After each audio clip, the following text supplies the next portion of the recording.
সে বিষয়টা হচ্ছে আমাদের সামনে একটা ভয়ানক দিন আছে।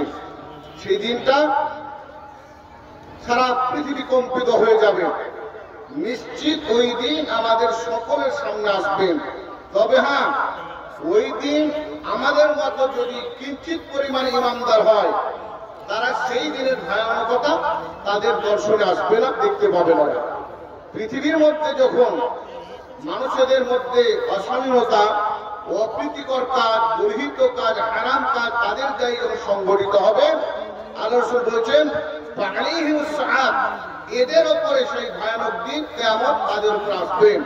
অতএব কিয়ামতের ভয়ানকতা কিভাবে আমাদের মধ্যে প্রবেশ করবে, আমাদের মধ্যে আসবে, আমরা সেই জিনিসকে আমরা স্বচক্ষে দেখতে পাবো না আমরা আগে আল্লাহ হেফাজত করবে সেই সমস্ত খারাপ সেই দর্শক থেকে আমাদেরকে আল্লাহ হেফাজত করবে। আল্লাহ রব্বুল আলামিন পবিত্র কালাম পাক সূরা মুহাম্মদ সূরা নম্বর 47 আয়াত নম্বর 78 বলেছেন, ফাল ইয়ানজুরুনা ইল্লা সাআতান তা'তিয়াহুম বাগতাতান ফাকাদ জাআ আসরাতুহা। আল্লাহ রাব্বুল বলছেন ওই কাফের মুশরিকেরা, বেঈমানেরা তারা কি এই অপেক্ষায় আছে তাদের সামনে অকস্মাৎ হঠাৎ তাদের কাছে কিয়ামত এসে যাক। কিয়ামত শব্দটা আরবি শব্দ, কিয়ামাতুন শব্দ থেকে শব্দটা আগত, আর এই কিয়ামত শব্দটা কামা, তার অর্থ হচ্ছে দাঁড়িয়ে দাও। আমি বসে আছি, আমাকে বলো কুম, তুমি দাঁড়িয়ে যাও। আল্লাহ রব্বুল নির্দেশ হবে যারা কবরে শায়িত আছেন তাদেরকে আল্লাহ বলেন উঠে যাও। যারা যেই জায়গায় আছেন, প্রথম যখন আল্লাহর ফেরেশতা ইসরাফিল আলাইহিস সালাম যখন তার বাঁশি মুখে নিয়ে আছে, সেই জন্য আছে ওয়াহানা ওয়াহানা ওয়াজহাহু, তিনি মাথাটা এইভাবে ঝুঁকে আছেন, মাথা ইউনারু, কখন তাকে আল্লাহর তরফ থেকে নির্দেশ দেওয়া হবে, ফায়ানফাকু সূরা, আল্লাহর তরফ থেকে নির্দেশ হবে, সঙ্গে সঙ্গে একটা তার মুখে বাঁশি লাগানো আছে।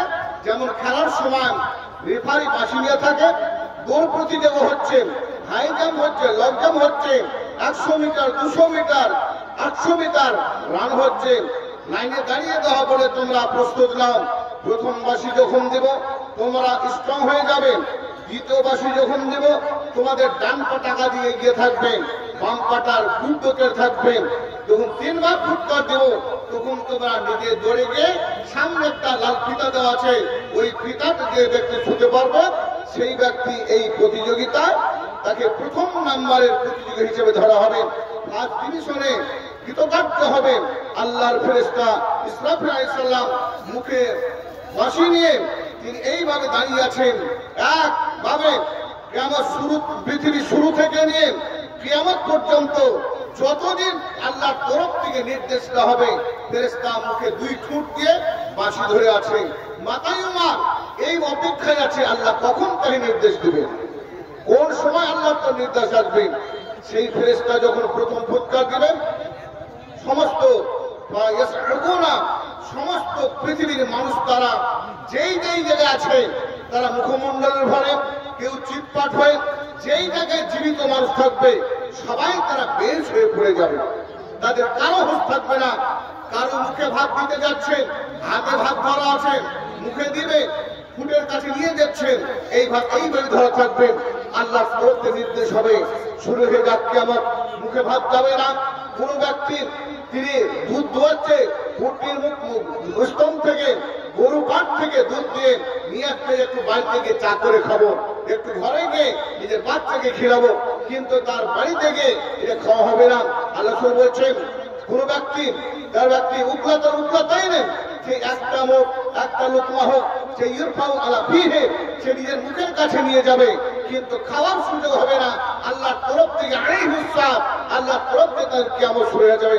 এমন একটা ভয়ানক দিন, স্ত্রী কোথায় থাকবে, বিবি বাচ্চা কোথায় থাকবে, সন্তানাদি কোথায় থাকবে কেউ জানতে পারবে না। সেই জায়গাতে সে বেহুশ হয়ে পড়ে থাকবে, এইভাবে বসিয়ে থাকবে 40 বছর পর্যন্ত, 40 দিন পর্যন্ত এইভাবে বয়স হয়ে থাকবে। আল্লাহ বলবেন ফেরেশতাকে ইসরাফিল, তুমি আরেকবার ফুৎকার দাও। যত কবরে মানুষ আছেন, যত পৃথিবীতে, পৃথিবী শুরু থেকে নিয়ে আদম আলাইহিস সালাম থেকে নিয়ে কিয়ামত পর্যন্ত যত কিছু মাটির তলে আছেন আল্লাহ বলবেন সব তোমরা উঠে দাঁড়িয়ে যাও, যে যেইখানে আছো, যার মাটির সঙ্গে মিশ্রিত হয়ে গেছিল, যার রক্ত মাংস কিছু নাই, শুধু হাড্ডি যারা আছেন সমস্ত একটা মানুষ গঠন হয়ে যাবে। কোন জায়গায় ছায়া আছে, কোন জায়গায় আছে, আল্লাহ বলবেন আমার বিহি নির্দেশ করবেন এ নদীর পানি বলে দাও, তোমার কাছে কোন হারাজের রক্ত মাংস তোমার মধ্যে মিশ্রিত হয়েছে, তোমার মধ্যে ছাই করা আছে, তুমি একত্রিত করে জানা ফিরে যা কিছু তার মধ্যে সব একত্রিত হয়ে যাবে। তাকে আল্লাহ রব্বুল আলামিন উঠে দাঁড়িয়ে করাবে, বলে দাঁড়িয়ে দাও নিজের নিজের জায়গা। এই দিন আসবে। আসসালামু আলাইকুম। মহিলা মহলের আদায়ের জন্য মৌলানা সুলাইমান সাহেব এবং মৌলানা আজমাল সাহেবকে কমিটির তরফ থেকে নির্দিষ্ট করা হয়েছে। ওনারা আদায়ের জন্য মহিলা মহলে পৌঁছে গেছে, হয়তো ওনাদের হাতে দানটা দিবেন, বাকি অন্য কারো হাতে দান দিবেন না। আসসালামু আলাইকুম। আজ এইভাবে অনেক মানুষ চালাক আছে, পকেটে এদিকে ভরবে 1 টাকা, এদিকে ভরবে 10 টাকা। অতএব সাধারণ মানুষকে দাম দেবেন না, যাদের কাছে ব্যাচ লাগানো আছে, কমিটি যাকে সিলেক্ট করেছে তাকে শুধু দাম দেবে, তার কাছে চিহ্ন থাকবে, অন্য কাউকে দেবে না। এই চাওয়ালা বাড়ি যাও, এটা চা বিক করবে যাবে না, যে খাবে বাইরে খেয়ে আসবে, তোমার চায়ের সঙ্গে ওয়াজ খেয়ে নেবে, শেষ কাজ সবই যাবে। বাইরে যাও, ভিতর ঢুকবে না। কোনো ব্যবসায়ী এই জলসার মহাপুরে ঢুকবে না। ভলান্টিয়ার আছে, ভালো করে নজর রাখুন, যার চাকর পড়ে যাচ্ছে বাইরে খেয়ে আসবে।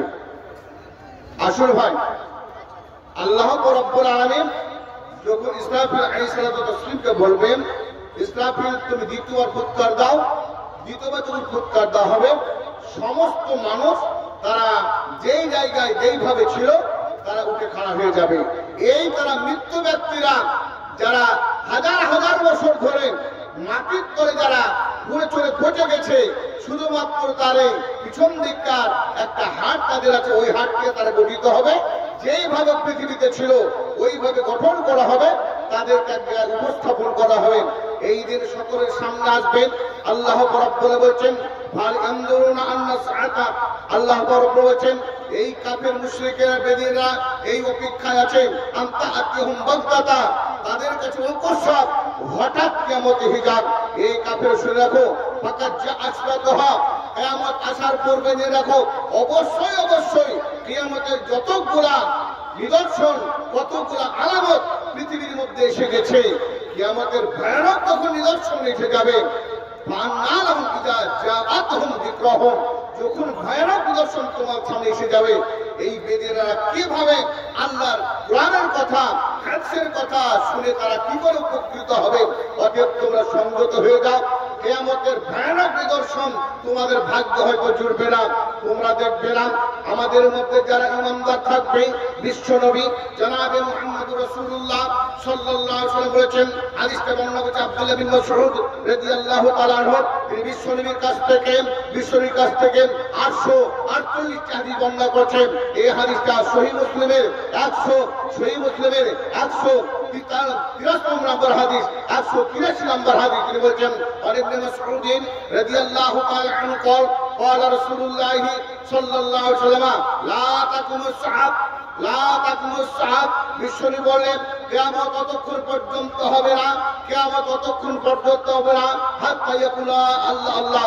পৃথিবীর মধ্যে যদি একজন আল্লাহ বলে ডাকার মতো লোক থাকে, রাস্তায় হোক, বাজারে হোক, বাড়িতে হোক, মসজিদে হোক, যে কোনো জায়গায় একবার যদি আল্লাহ বলে ডেকে থাকে, এদের উপর কিয়ামত শুরু হবে না।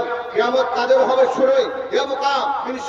খাল, পৃথিবীর মধ্যে যারা নিকৃষ্ট লোক, অবাদর্থ লোক, যাদের মধ্যে ঈমান নাই, যাদের মধ্যে দ্বীন নাই, যারা ইসলামকে যারা পৃথিবীর মধ্যে স্থাপন করতে চাই না, ইসলামকে ভালোবাসে না, নামাজের প্রতি ভ্রুক্ষেপ নেয়, আল্লাহর প্রতি ভ্রুক্ষেপ নেয়, ইসলামকে যথারীতিভাবে মান্যতা দেয় না, এদের উপরে কিয়ামত শুরু হবে। এদের উপরে আল্লাহর কিয়ামত শুরু হবে। এরা কিয়ামতের ভয়ানকতা দেখে এরা জ্ঞানহারা হয়ে যাবে, এদের কাছে ভয়ানক জিনিস আসবে। বিশ্বনবী বলেন কিয়ামত শুরু হবে ওই লোকের সময়ে। নবী বলছেন আমি পৃথিবীর মধ্যে আগমন করেছি, আমার সঙ্গে সঙ্গে কিয়ামত শুরু হবে। আমার আগমন এবং কিয়ামতের আগমন হ্যাঁ তাই না, এই দুটো আগমন দেখে নবী বললেন আমার আগমন হয়েছে, কিয়ামত আসবে। আমি হচ্ছে আমার দুই ভাই জন্ম নিয়েছেন, একজন আগমন আগে হয়েছে, তারপরে তার একজন আগমন হবে। বিশ্বর এই শাহাদাতের আঙুল আর এই উস্তার আঙুল, এটাকে উস্তা বলা হয়, মধ্যম আঙুল। এই দুটো আঙুলকে বললেন আমি আগে এসেছি, আমার পরে তোমার ছোট ভাই কিয়ামত আসবেন। যেদিন আমি পৃথিবীর মধ্যে আগমন করেছি 570 বা 71 খ্রিস্টাব্দে যখন আমার আগমন হলো, সেদিন থেকে চিন্তিত মানুষ তোমরা থাকো, কিয়ামত তোমাদের কাছে আসবে। আল্লাহ রাসূল বলছেন কিয়ামত তোমাদের আসবে, নিশ্চিত তোমাদের কিয়ামত আসবে, তোমরা পৃথিবীর মধ্যে স্থায়িত্ব হতে পারবে না, কিয়ামত তোমাদের কাছে। নবী বললেন আমি যখন পৃথিবীতে চলে গেলাম, আমার মৃত্যু যখন হলো, আমি যতদিন পৃথিবীর মধ্যে থাকলাম কিয়ামত হবে না। আমি যখন পৃথিবীতে চলে গেলাম, আমি যখন পৃথিবী থেকে বিদায় নিলাম, জেনে রাখো কিয়ামত আসবে। অতএব কিয়ামত কবে আসবে, কি সময় আসবে, রাতে আসবে না দিন আসবে, কোন মাসে আসবে, কিভাবে আসবে, বিশ্বনে কোন ইঙ্গিত দেন, তবে কিয়ামত আসবে, এই কথা নিশ্চিত মনে রাখো। অতএব ভাইরা বন্ধুরা আমার, ইসলাম দরদি বন্ধুরা আমার, কিয়ামত আসবে ভয়ানক দিন। এই দিনের প্রতি আমাদেরকে সতর্কতা বার্তা থাকতে হবে। এই কিয়ামতের জন্য বিশ্বনবী সারা পৃথিবীর মানুষকে সতর্ক দেখিয়ে গেছেন, সারা পৃথিবীর মানুষকে ইসলামের পথে থাকার তিনি নির্দেশ দিয়ে গেছেন। তোমরা জেনে রাখো ভয়ানক দিন তোমরা যেন চোখে দেখতে পাবো। বিশ্বনবী বললেন যারা পৃথিবীর মধ্যে দিনদার থাকবে, এই দিনদার ব্যক্তি যতক্ষণ বেঁচে থাকবেন কিয়ামত হবে না। বিশ্বনবী বলেছে মাশাআল্লাহু রিহান তাইয়্যিবাতান, যখন সারা পৃথিবীর মধ্যে ইমানদার লোক থাকবে, সে ছেলে হোক বা মেয়ে হোক, কেউ যদি কোনো ইমাম তার মধ্যে আছে, একবার দিনের রাতে আল্লাহ বলে ডাকেন, এইরকম যদি কোনো ব্যক্তি আছে, মাশাআল্লাহু রিহান তাইয়্যিবাতান, আল্লাহ দক্ষিণ দিক থেকে এক শীতল হাওয়া পাঠিয়ে দিবেন, তখন তাদের বগলের মধ্যে এই হাওয়া স্পর্শ করবে, শরীর লাগবে না, চুলে লাগবে না, নাকে লাগবে না, মুখমণ্ডল লাগবে না, কোন অঙ্গে এই হাওয়াটা স্পর্শ করবে না, শুধু তাদের বগলের মধ্যে স্পর্শ করবে। বগলের মধ্যে স্পর্শ করার পর ছোট্ট একটা ফোড়া বের হবে, একটা লুপ ফোড়ার মতো ছোট্ট একটা ঘা বের হবে। ঘর পরে পরে 5 মিনিটের মধ্যে 10 মিনিটের মধ্যে সেই ব্যক্তি মারা যাবে। শুধু পৃথিবীর মধ্যে বেঁচে থাকবে যেই ব্যক্তির মধ্যে ঈমান নাই, যার মধ্যে আল্লাহ ভীতি নাই, যারা 5 ওয়াক্ত সালাত আদায় করে না, যারা কৃষ্টি কালচারের সঙ্গে যুক্ত নাই, এদের উপর কিয়ামত শুরু হবে। আল্লাহ বলবে এই কিয়ামত কেমন হবে, এই কিয়ামত তাদের কাছে ভয়ানক আসবে। আল্লাহ বলছেন হে কাফের মুশরিকেরা, তোমরা এই ভয়ানক কিয়ামত দেখতে চাইছো? আল্লাহ বলছেন এই কাফেররা অপেক্ষায় আছে, এই যারা আছে তাদের কাছে অকস্মাৎ হঠাৎ তাদের কাছে ভয়ানক কিয়ামতের হিসাব। এই কাফের শুনে গো ফাকাদ যা আশরাতুহা, কিয়ামতের নিদর্শন, কিয়ামতের যত রকমের আলামত আমি পৃথিবীর মধ্যে দেখিয়েছি, কারো বাড়িতে, কারো দেশে, কারো গ্রামে, কারো ফ্যামিলির মধ্যে এইরকম কিয়ামতের নিদর্শন হয়েছে। অতএব তোমাদের কাছে কিয়ামত আসবে, এটা নিশ্চিত থাকো। বিশ্বনবী জনাবে মুহাম্মদুর রাসূলুল্লাহ সাল্লাল্লাহু আলাইহি সাল্লাম হাদিসের মধ্যে বর্ণনা করছেন, হাদিসটি বর্ণনা করছেন আবু হুরায়রা, যিনি বিশ্বনবী 23 বছরে 2.5 লাখ নর-নারীকে ইসলামের মধ্যে দীক্ষিত করেছিলেন। তার মধ্যে সবচেয়ে অল্প সময় নবীর সঙ্গে জীবন যাপন করেছে ইসলাম গ্রহণের পরে তিনি হচ্ছেন আবু হুরায়রা। বিশ্বনবী মক্কাতে হিজরত করলেন 622 খ্রিস্টাব্দে। মক্কায় হিজরত মদিনায় যাওয়ার পরে মসজিদে নববী থেকে 18 মাইল দূরে একটা খ্রিস্টান অধ্যুষিত এলাকা, সেই এলাকায় মক্কা মদিনার মসজিদ নববী থেকে 18 মাইল দূরে ওই জায়গায় একটা যুদ্ধ হয়েছিল। এই যুদ্ধটার নাম ছিল খাইবরের যুদ্ধ। এই যুদ্ধটা হয়েছিল 7ম হিজরিতে সফর মাসে এই যুদ্ধটা হয়েছিল। এই যুদ্ধে 3 দিন আগে ইসলাম ধর্ম গ্রহণ করছেন আবু হুরায়রা। এর পূর্বে তিনি মুসলমান ছিলেন না, এর পূর্বে তিনি সূর্য পূজারী ছিলেন। তার নাম ছিল নবী দাস, আব্দে শামস বলে দেখা হতো। আল্লাহ রাসূলের কাছে আত্মসমর্পণ করে ইসলাম ধর্মের দীক্ষিত হয়ে মসজিদ নববীর মধ্যে 70 জন তারা ছাত্র ছিল। এই মসজিদ নববীর মধ্যে 1 নম্বরে মেধা তালিকার ছাত্র, ব্রিলিয়ান্ট ছাত্র যাকে জানা যেত, তিনি হচ্ছেন আবু হুরায়রা। তিনি বলছেন, আবু নিজে বলছেন, আমি 70 জন ছাত্রকে দেখেছি এই মসজিদ নববীতে। বিশ্বনবী তাদেরকে বিভিন্ন জায়গাতে নিয়েছে, কেউ দুধের মাধ্যম দিয়ে, খেজুরের মাধ্যম দিয়ে, পনিরের মাধ্যম দিয়ে, বিভিন্ন জিনিসের মাধ্যম দিয়ে এই ছাত্রদের খাওয়ার ব্যবস্থা করত। এই ছাত্রের মধ্যে আমি ছিলাম একজন ছাত্র আবু হুরায়রা। আমি বিশ্বনবীর কাছে আমি 3 বছর ইসলাম স্টার্ট করেছি, ইসলামকে গ্রহণ করেছি বিশ্বনবীর কাছ থেকে। মাত্র তিনি 7ম হিজরি খয়বরের যুদ্ধের 3 দিন আগে ইসলাম ধর্ম গ্রহণ করছেন। 11 হিজরির তৃতীয় মাসে, আরবি মাস মুহররম প্রথম মাস, রবি মুহররম সফর হচ্ছে দ্বিতীয় মাস, আর রবিউল আউয়াল এটা হচ্ছে বছরের তৃতীয় মাস। এই তৃতীয় মাসে 11 হিজরির তৃতীয় মাসের 12 তারিখে বিশ্বনী বিদায় নিলেন। আর আবু হুরায়রা নবীর সঙ্গে মাত্র 3 বছর ইমানের হারে জীবন যাপন করলেন।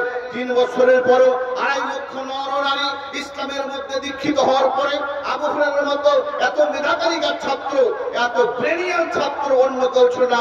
তাই বিশ্বনবীর কাছ থেকে 5374টি হাদিস বর্ণনা করেছেন আবু হুরায়রা।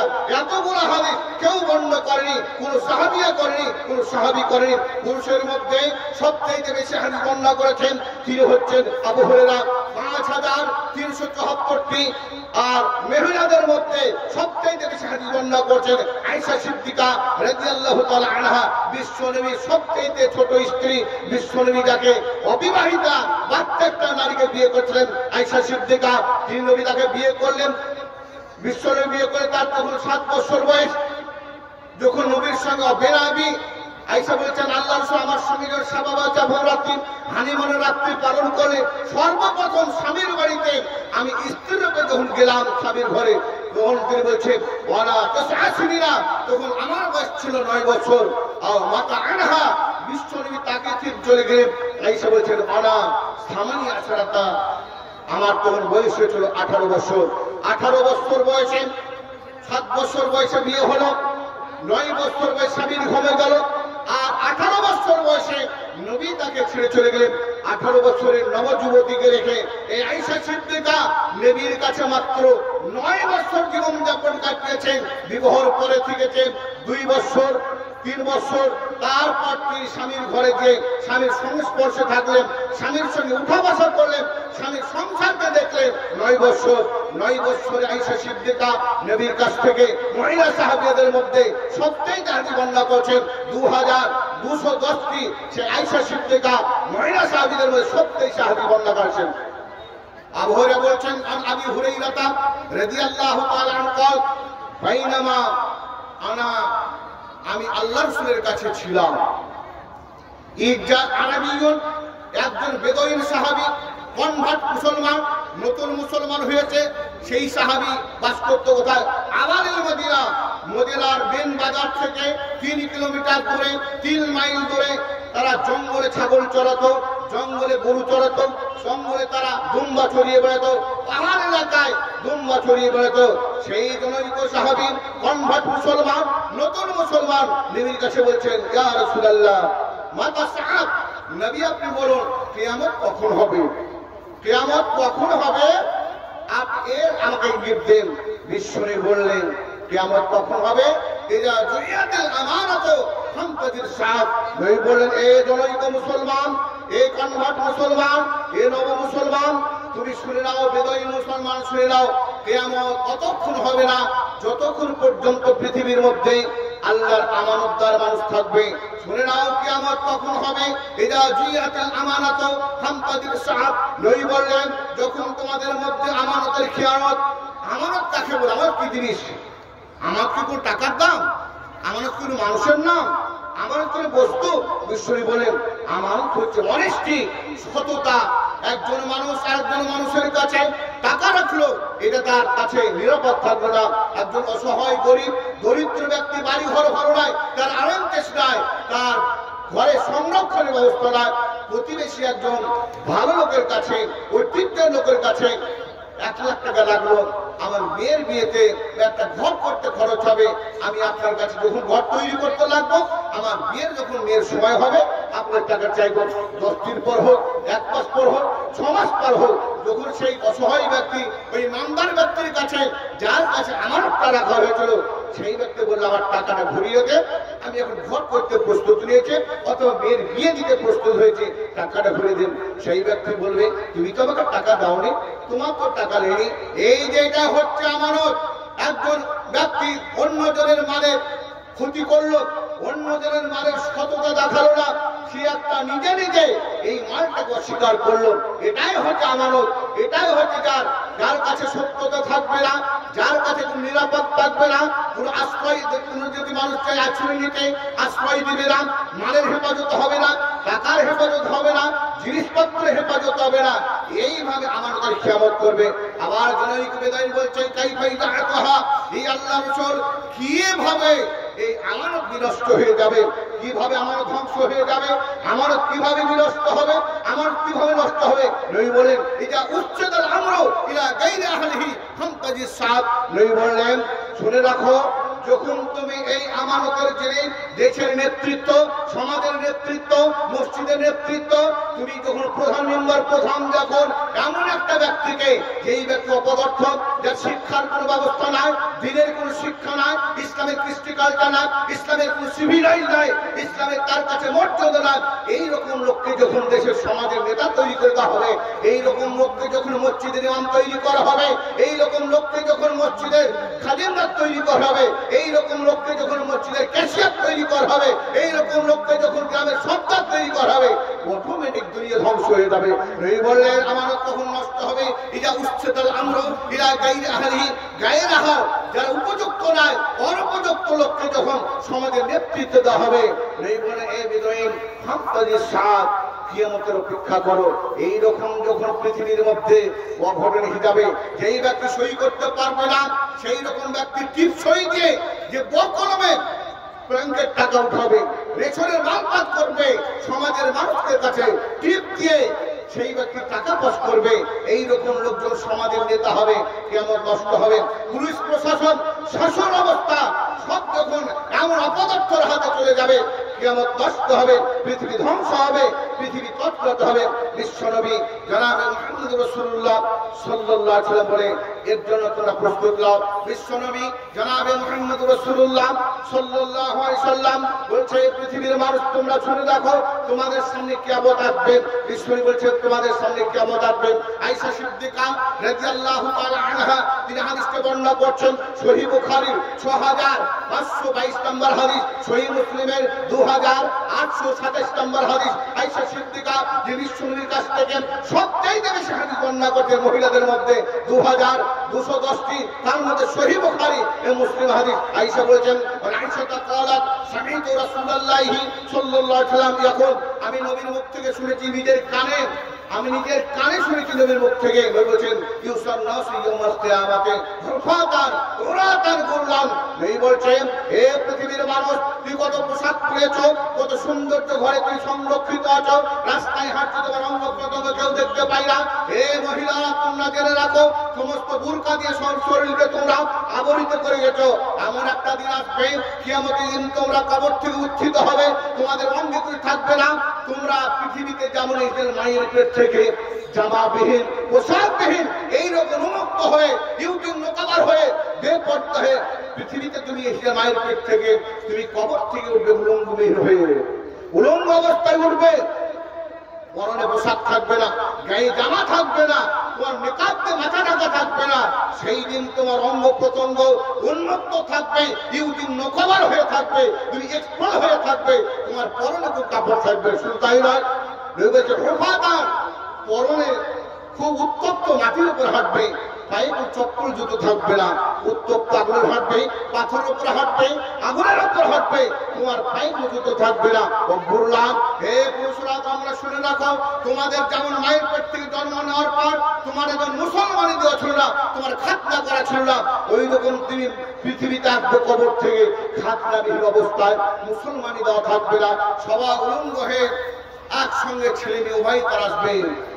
আয়েশা সিদ্দিকা রাদিয়াল্লাহু তাআলা আনহা খুব দুঃখিত হয়ে, আস্তম্ভিত হয়ে, ব্যথায় পেতে বলছেন ইয়া রাসূলুল্লাহ আন-নিসা ওয়া রিজালু জামিআন ইনজুরু বাযুহু ইলা বাযি। এই আল্লাহর রাসূল আপনি বলুন, সেই দিন সমস্ত ছেলে মেয়েরা একটা উন্মুক্ত জায়গায় ফাঁকা ময়দানে, কোনো প্রাচীর থাকবে না, কোনো উঁচুটা জায়গা থাকবে না, সমতল ভূমি হবে, কান সাফসাফান। আল্লাহ বলছে সেই জায়গাটা সমতল হবে, সারা বিশ্বের কোনো পাহাড় পর্বত থাকবে না, লা আলামা ফিহা, সেখানে কোনো রকমের নিদর্শন থাকবে না, ঘর বাড়ি থাকবে না, সমতল জায়গা হবে।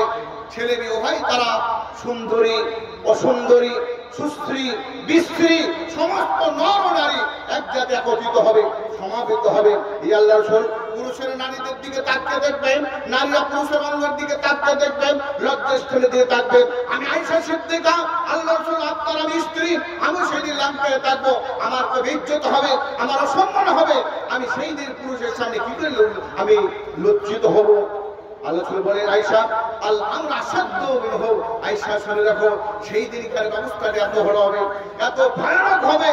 সেই দিন মানুষেরা গর্বাঙ্গের দিকে তাকাবে না, তাদের মুখমণ্ডল থাকবে শুধু আল্লাহ দিকে, আল্লাহ আমাদেরকে বাঁচাও, আল্লাহ তুমি বাঁচাও, আমরা এই জায়গায় কোথায় থাকবো, কোন জায়গায় আশ্রয় দাও, কোন জায়গায় জায়গা দাও, কোন জায়গায় আমাদের কালিস্থান দাও। আমরা এই প্রখর রোদ্রের উপরে, তীব্র রোদের উপরে আমরা ধরতে ছিলাম, আমাদের মাথার উপরে সূর্যটা এসে গেছে, আমাদের পায়ের তলে পায়ে কোনো চপ্পল নাই, পায়ের তলটা অগ্নির মতো তীব্রতার তাপে আমাদের শরীরের সমস্ত অঙ্গ প্রত্যঙ্গ উত্তপ্ত হয়ে গেছে। আল্লাহ আমাদেরকে রক্ষা করো। সেই দিন রক্ষার তাকিয়ে দেখবেন, কেউ কারো দিকে তাকাবে না, কারো উপর লজ্জাস্থানে তাকাবে না, কারো অঙ্গ প্রত্যঙ্গ দিয়ে তাকবে না। ঈশ্বর বলে আয়েশা সেই দিনটা কারো দিকে কেউ তাকাবে না, এই দিন তোমাদের সামনে আসবে। হে বন্ধুরা, আল্লাহ পাক রব্বুল আলামিন সূরা হাজের মধ্যে সূরা নম্বর 5 আয়াত নম্বর 1 দিয়ে আল্লাহ বলেন, ইয়া আইয়ুহান নাস, হে পৃথিবীর মানুষ শুনে রাখো, হে পৃথিবীর মানুষ তোমরা ওয়াত্তাকু রাব্বাকুম, তোমরা তোমাদের সেই প্রতিপালককে ভয় করো, সেই প্রতিপালককে ভয় করো। ইন্না জালজালাতা শাআতি শাইউন আযীম। আল্লাহ বলেছেন শুনে রাখো, নিশ্চয় ভূমিকম্প, নিশ্চয় ভূচাল, নিশ্চয় এই কিয়ামত হবে, সবথেকে ভয়ানক একটা জাল সেই দিনকে হবে। শুনে রাখো, আল্লাহ রাব্বুল বলেছেন সেই দিন যেই মেয়েদের পেটে 9 মাসের বাচ্চা আছে, বাচ্চা ভূমিষ্ঠ হয়ে পড়ে যাবে। যারা মা নিজের ছেলেকে দুগ্ধ দিতে আছেন, নিজের বুকে নিপলে মুখ দিয়ে দুগ্ধ পান করছে, বাচ্চা দুধ পান করতে করতে পড়ে যাবে, বা জানতে পারবে না। এই দিন এমন দিন আসবে, সেই দিন মানুষকে আল্লাহ বলছেন সেই জন্য শুনো, সেই দিন এমন হবে মানুষ তারা পাগল হয়ে যাবে। আল্লাহ রাসূল বলছেন, আল্লাহ কেমন করে পাগল হবে?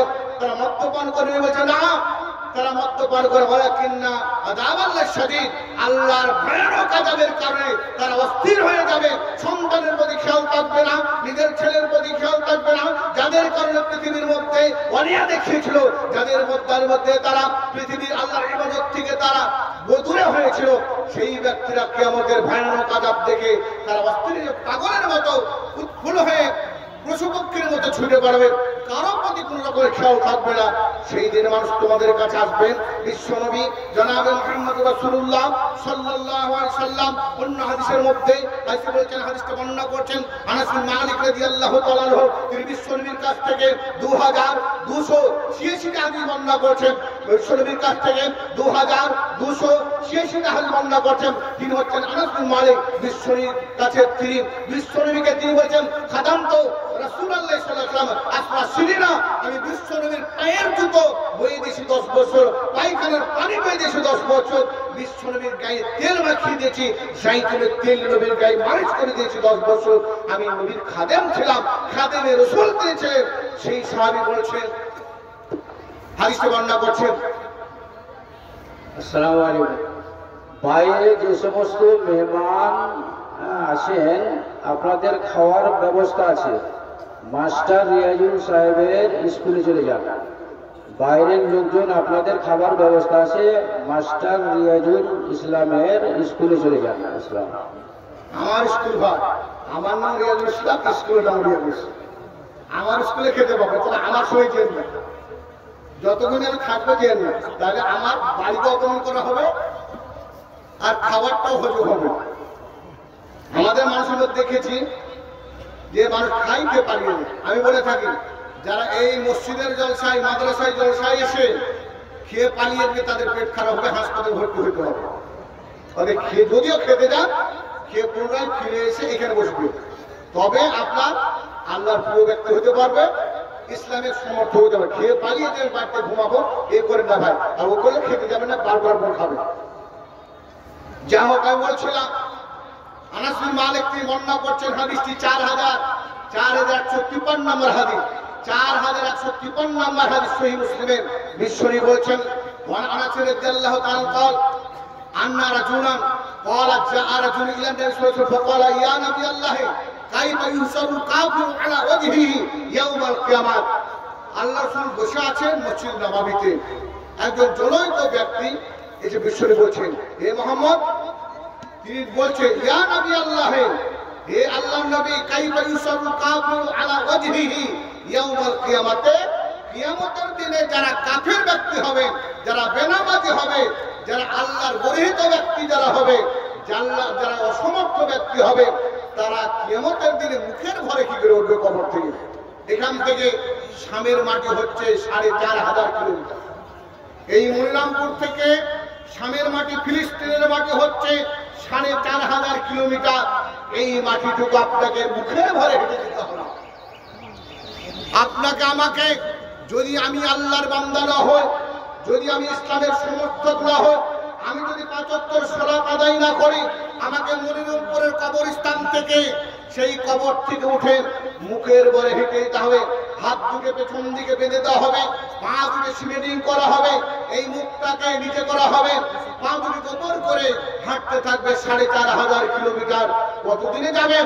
আপনি যদি প্লেনে যান কত ঘন্টা লাগবে, আপনি যদি পায়ে হেঁটে যান, এই যে শাহাবুদ্দিন বলে একটা লোক গেছিল মক্কা হজ করতে, গতবার 1 বছর হাঁটলো সে কাবা ঘরে হজ করতে গিয়ে। এই বছর যাচ্ছে একটা মেয়ে, কি আনসারি মেয়েটার নাম বটে, সে একজন জোড়া ঘরের মেয়ে, সে হাঁটছে, এখনো পর্যন্ত হাঁটছে ভয় যাওয়ার জন্য। তার ওখান থেকে নিয়ে সেই ফিলিস্তিনের মাটি আরো ৬০০ কিলোমিটার আরো যেতে হবে, সেই মাটিতে গিয়ে উপস্থিত হয়ে যাবে হিসাবের জায়গাতে। বিশ্বরীকে বলছেন, ইয়া আল্লাহ রাসূল বলুন, কাইফা ইউসারুল কাফিরু আলা ওয়াজহিহি ইয়াউমাল কিয়ামাতে, কিয়ামতের দিনে কাফেররা, বেনামাজিরা, যারা মদ্যপান করে, যারা ইসলামের কৃষ্টি কালচারকে যারা অ্যাভয়েড করে চলে, যারা ইসলামের কৃষ্টি কালচারে যারা উপেক্ষা করে চলে, আপনি বলুন তাদের উত্থান মুখের ভরে কি করা হবে?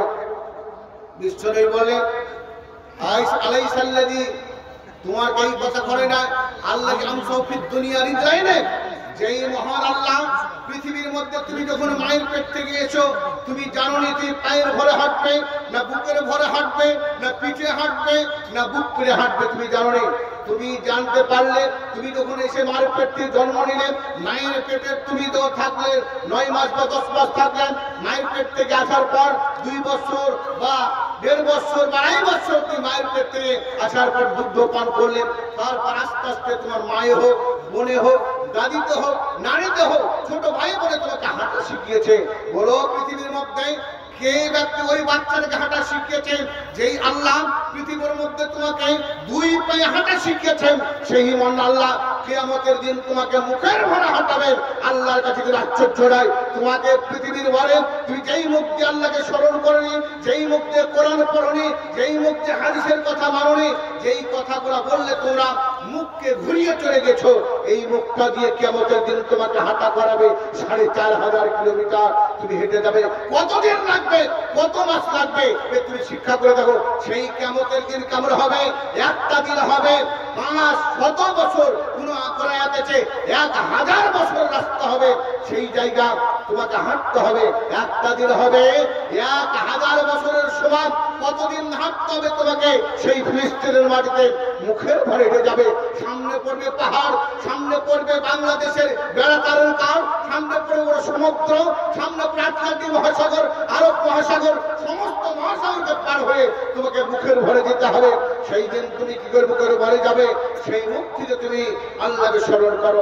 বিশ্বনবী জনাবে মুহাম্মদ রাসূলুল্লাহ বলেন, সেই কিয়ামত তোমাদের কাছে আসবে, তুমি যদি কিয়ামতের সম্মুখে তুমি চিন্তা ভাবনা করো, তাহলে নিশ্চিতভাবে তুমি আল্লাহকে স্মরণ করবে, ভুলে যাবে না। বিশ্বনবী জনাবে মুহাম্মদ রাসূলুল্লাহ সাল্লাল্লাহু আলাইহি ওয়াসাল্লাম বর্ণনা করছেন, হাদিসটা বর্ণনা করছেন আবু হুরায়রা, যিনি বিশ্বনবীর কাছ থেকে সবচেয়ে বেশি হাদিস বর্ণনা করে।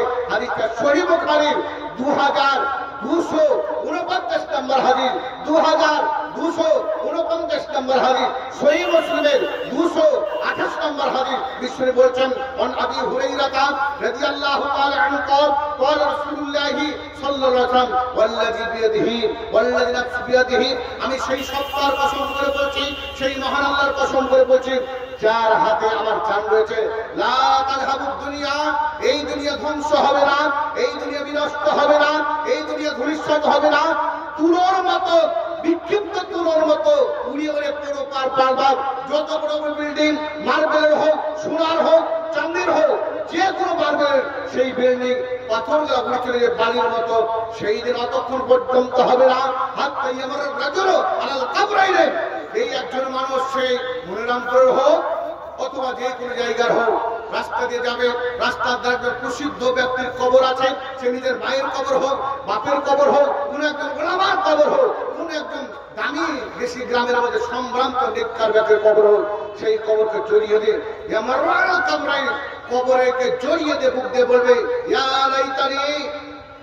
লাইতানি সাইমাকান হাদাল কবর, আমি যদি এই কবরের মধ্যে হতাম আর এই কবর বসে আমার কাছে উঠে আসতো, আমার কতই নারাম হতো। এই দুনিয়ার কষ্ট, এই দুনিয়ার মহাজাল, এই দুনিয়ার কানাদালা থাকতে চাই না। এই যে মহাকম্পর এসে গেছে, ভয়ানক দৃশ্য এসে গেছে, ছেলেই মারছে, স্ত্রীতে মারছে, প্রতিবেশী মারছে, বৌমাকে খেতে দেয় না। আল্লাহ তুমি আমাকে এই কবরবাসীর কাছে নিয়ে দাও, আর আমি এই দুনিয়ায় থাকতে চাই না, আমি কবরে শুতে যাই। বিশ্বনবী বলছে, লাইসাল বালাগ লাইসা বিদিনিল বালাগ, ওই ব্যক্তির মধ্যে দিন নাই, ইসলাম নাই, এই ব্যক্তি আল্লাহকে ভয় করে, সেই ব্যক্তি পার্থিব জীবনে বিপদে পড়েছে, ছেলেই মারছে, বৌমাকে মারছে, ছেলে লাঠি দিয়ে সরিয়ে দিচ্ছে, তার জন্য এই ব্যক্তি আব্বার কবরকে ধরে, মায়ের কবরকে ধরে বলবে, আত্মলাভ করবে, কাঁদবে, রোনাদারি করবে, আব্বা তুমি উঠেছো, তোমার বৌমা মারছে আমাকে, তোমার ছেলে মারছে আমাকে, আমাকে দেখতে দাও, কবর বাসা আমাকে হতে দাও। ভাইরা বন্ধুরা আমার, এই দিন আসবে, এই দিনের অপেক্ষা করুন, এই দিনের জন্য আপনি ইন্তজার করুন। এই দিন যদি আপনি দেখতে চান, আপনি পৃথিবীর মধ্যে নামাজ ছেড়ে দেন। এই দিন যদি দেখতে চান, আল্লাহ ভীতি ছেড়ে দেন। এই দিন দেখতে চান, মাদ্রাসা মসজিদ ছেড়ে দেন।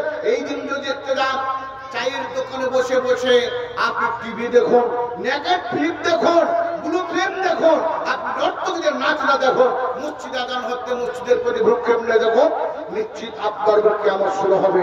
কিয়ামত শুরু হবে, আপনি বিপদগ্রস্ত হবেন, পৃথিবীতে বিপদগ্রস্ত হবেন, আখিরাতে বিপদগ্রস্ত হবেন। বিশ্বনবী জনাবে মুহাম্মদ রাসূলুল্লাহ সাল্লাল্লাহু আলাইহি সাল্লাম একটা হাদিস বর্ণনা করছেন। হাদিসটা কোন খন্ড বড়, হাদিসটা ব্যাগী হাদিস। এই হাদিসটাকে বলা হচ্ছে হাদিসে জিবরিল, এই হাদিসটাকে বলা হয় আসাসুল হাদিস, এই হাদিসটাকে বলা হয় সত্য ঈমান। তিনটা নাম আছে, একটা হচ্ছে যেমন কোরআনে মা বলা হয় কোন সূরাকে, কোরআনের জননী বলা হয় কোন সূরাকে, অনেক ওয়াজ শুনেছেন, জানা আছে? কোরআনের জননী বলা হয় কোন সূরাকে, আপনি বলে বলুন। জননী মানে মা, কোন সূরাকে বলা হয়? মুখস্থ আছে? আচ্ছা, যাক মাশাআল্লাহ, শাইখ বলছে যে একটা উত্তর পাওয়া গেছে। দেখেন, ফারায়েদ বলে একটা সাবজেক্ট আছে, পড়া হয় মাদ্রাসা, মানে মৃত ব্যক্তির সম্পদের কে কতটা ভাগ করে। তো ওলামারা বলছে এই ফারায়েদ প্রত্যেকটা গ্রামে কমপক্ষে একজনে থাকা, এটা ফরজে কিফায়ী। ফরাইজ শিক্ষা হচ্ছে ফরজে কিফায়ী। গ্রামের মানুষ কেউ যদি ফরাইজ না থাকে, গ্রামটা পাপী হয়ে যায়। ফরাইজ শিক্ষা এমন একটা ভাইটাল শিক্ষা, গ্রামের যদি কোনো মানুষ একজন যদি ফরাইজের বিদ্যা না অর্জন করে, তাহলে গ্রামটা পুরোটাই গ্রামটা পাপী হয়ে যাবে, সমাজ বিনষ্ট হয়ে যাবে। কমপক্ষে গ্রামের 10,000 লোক যদি থাকে, একজন লোককে ফরাইজ শিখতে হবে, না হলে আপনি গ্রামটা গোটাই পাপী হয়ে যাবে, আল্লাহর আযাবে শিখতে পারেন। তো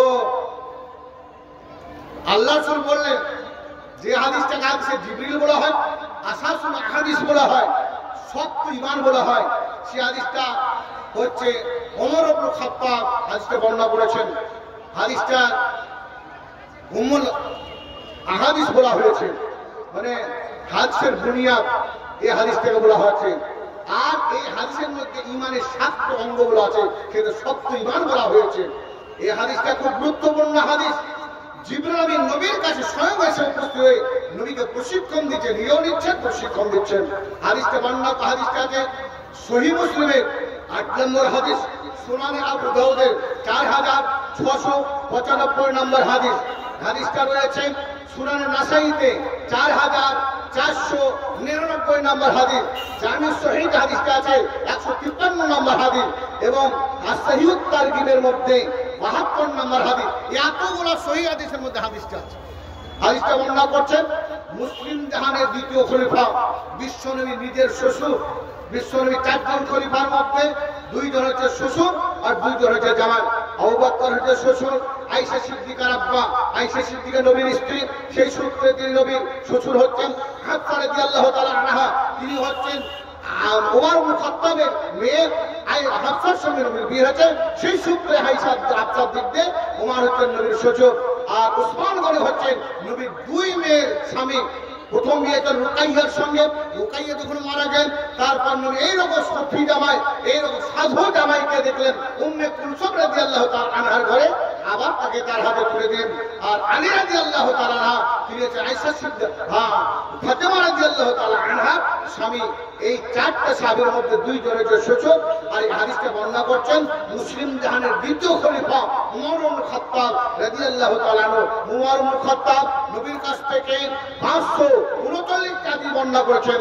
উমর ইবনে খাত্তাব নবীর কাছ থেকে 539টা হাদিস বর্ণনা করেছেন। সহিহ মুসলিমে এটা 8 নম্বর হাদিস, সুনানে আবু দাউদে 4695 নম্বর হাদিস। বিভিন্ন হাদিসের মধ্যে হাদিসটা এসেছে। উমর খাত্তাব বলেছেন উমর ইবনে খাত্তাব রাদিয়াল্লাহু তাআলা قال বাইনামা নাহনু জুলুসান ইনদা রাসূলিল্লাহ সাল্লাল্লাহু আলাইহি ওয়াসাল্লাম, আমরা একদা নবীর সঙ্গে যৌথভাবে কতগুলো সাহাবী মসজিদ নববীর মধ্যে যৌথভাবে নবীকে ঘিরে গোল করে বসে আছি। দেখবেন কিছু মানুষ আছেন ফজরের নামাজের পরে, ঈশার নামাজের পরে, সালাম ফেরার পরে ইমাম সাহেব যদি প্রশিক্ষণ প্রাপ্ত হয়, ইমাম সাহেব যদি পিএইচডি করা থাকে হাদিস পড়ানোর পরে, ইমাম সাহেব যদি যোগ্য ব্যক্তি হয়, ইমাম সাহেব যদি সমাজকে ভালোবাসে, ইমাম সাহেব যদি মানুষকে প্রশিক্ষণ দিতে চায়, যদি পেটের গায়ে মসজিদে পড়ে না থাকে, ইমাম সাহেব প্রতিদিন একটা সূরার আয়াত, একটা কোরআন আয়াতের অথবা একটা হাদিসের যে কোনো একটা দোয়া করে সাহাবাদেরকে বা মানুষকে মুসলিমদেরকে প্রশিক্ষণ দেবে। বিশ্বনবীর দৈনন্দিনের রুটিন করা ছিল সাহাবাদেরকে প্রশিক্ষণ দেয়। তাই তিনি অনেকগুলো সাহাবাদেরকে শিক্ষা দিয়েছেন। এদের সাহাবাদের মধ্যে উমর ইবনে খাত্তাব তিনি ছিলেন দিকপাল পণ্ডিত। আরবের মধ্যে 13 জন আরবি সাহিত্যের উপরে পিএইচডি করা ছিল। আরবের মধ্যে 13 জন সাহাবী আরবি সাহিত্যের উপর পিএইচডি করা ছিল। 1 নম্বরে শিক্ষিত লোক করে আরবি সাহিত্যের উপরে তাকে উমর ইবনে খাত্তাবকে বলা হয়েছে। সেই রকম একজন বিশেষজ্ঞ ব্যক্তি নবীর কাছে বসে আছেন, মনোযোগ দিয়ে নবীর কথাগুলোকে মনোনিবেশ দিয়ে অন্তরকে বিদরিত করে নিয়ে নবীর কথাগুলো শ্রবণ করছে। তারা আলাইহি রাজুলুন জাতা ইয়াউমিন, একদিন হঠাৎ নবীর এবং সাহাবাদের কাছে আত্মপ্রকাশ করলেন একজন জনৈক ব্যক্তি। একজন জনৈক ব্যক্তি নবীর সামনে এসে আত্মপ্রকাশ করে কোথাও থেকে এলে, কোনো ট্রেনে নাই, কোনো বাসে নাই, কোনো প্লেনে নাই, মাটির তল থেকে উঠেনি, হঠাৎ দেখছে কোন দরজা ঢুকলো, কোথা থেকে ঢুকছে, নবীর কাছে দাঁড়িয়ে আছে। সাহাবারা বলছেন তার দেখছি, তার শরীর দেখছি, তার গায়ের জামা দেখছি, জামাগুলা কেমন আছে? জামাগুলা বলছে তার গায়ের জামা আছে বায়াদ সিয়াবে আবিয়াদ, তার গায়ের জামা এত ধবধবে সাদা, সেই ব্যক্তি কেউ যদি, আমি যেমন গাড়িতে বসে এলাম, আমার পেটটা হয়তো এই জামাটা একটু কুচকা লেগে গেছে বা বসিতে ভাঙ লেগে গেছে, ওই ব্যক্তি নবীকে দাঁড়ালেন, তার কাপড়ের মধ্যে জামার মধ্যে কোনো একটা দাগ নেই, স্পর্শ করে না, কোন রকম ভাঙ লেগে না। শুধু তাই নয়, তার মাথার চুলগুলা মিশমিশে কালো, মনে হচ্ছে কোন জায়গাতে কালিতে ডুবে নিয়ে গেছে, এইরকম একটি। আর সবার বলছেন লা ইউরা আলাইহি আসরু সাফার, এই ব্যক্তির মুখমণ্ডলে তার চরিত্রের উপরে, শরীরের উপরে কোন রকমের পথিকের দাগ নাই। এই লোকটা কোথা থেকে এলো? এই লোকটা ভারত থেকে এলো, বাংলাদেশ থেকে এলো, এই লোকটা ঝাড়খণ্ডে এলো, বাংলা থেকে বা বিহার থেকে, কোথা থেকে এলো কেউ বলছে তারা জানতে পারছি না।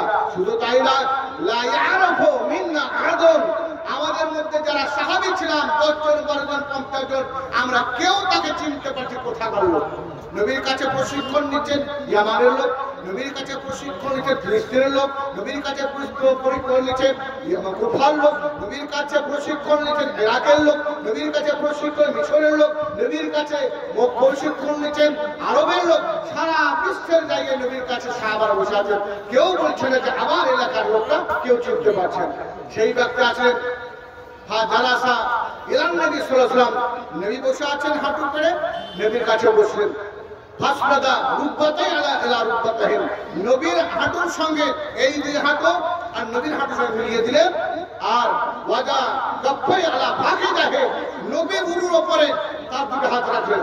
কারো কারো মতে যে নীলের উপর রাখলেন, কিন্তু আবু হুরায়রা থেকে সুই নাসাইতে এটা বর্ণনা করছে আল্লাহ রাসূলের হাঁটুর উপর হাত রাখলেন। আলেম হাদিস আসকারী যে প্রসিদ্ধ দিয়েছেন সেই মহান ব্যক্তি নবীর হাঁটু এসে বলছেন, ইয়া মুহাম্মদ আখবিরনি আনিল ইসলাম, মুহাম্মদ তুমি আমাকে ইসলামের প্রশিক্ষণ দাও। ইসলাম কাকে বলে?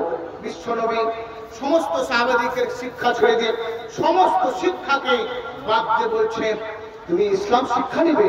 নবী বলছেন ফাকালা রাসূলুল্লাহ সাল্লাল্লাহু আলাইহি ওয়াসাল্লাম আনতা শাহাদা লা ইলাহা ইল্লাল্লাহ, আল্লাহ রাসূল বলছেন তুমি শুনে রাখো যে ইসলাম কাকে বলে।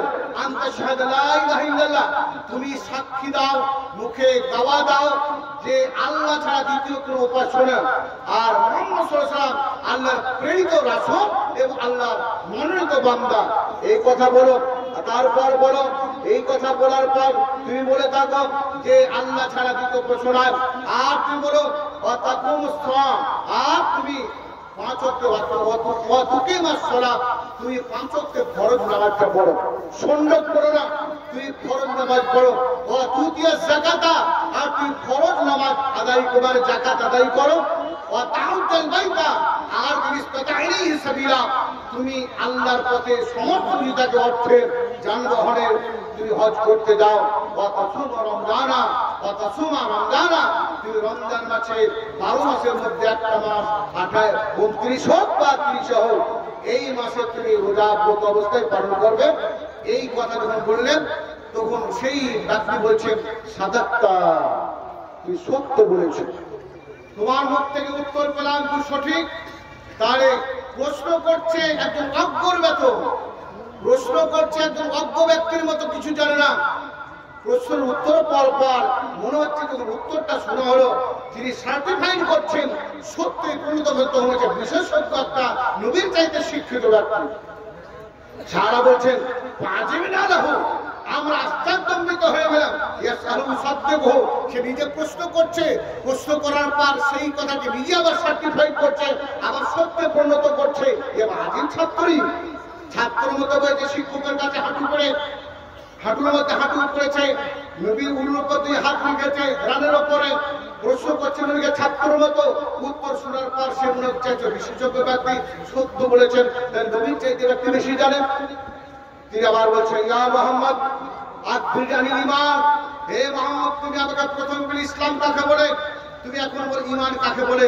নবী বলেন আনতুমিনা বিল্লাহি ওয়া মালাইকাতিহি ওয়া কুতুবিহি ওয়া রাসূলিহি ওয়াল ইয়াউমিল আখির ওয়া তুমিনা বিল কদরি খাইরিহি ওয়া শাররিহি।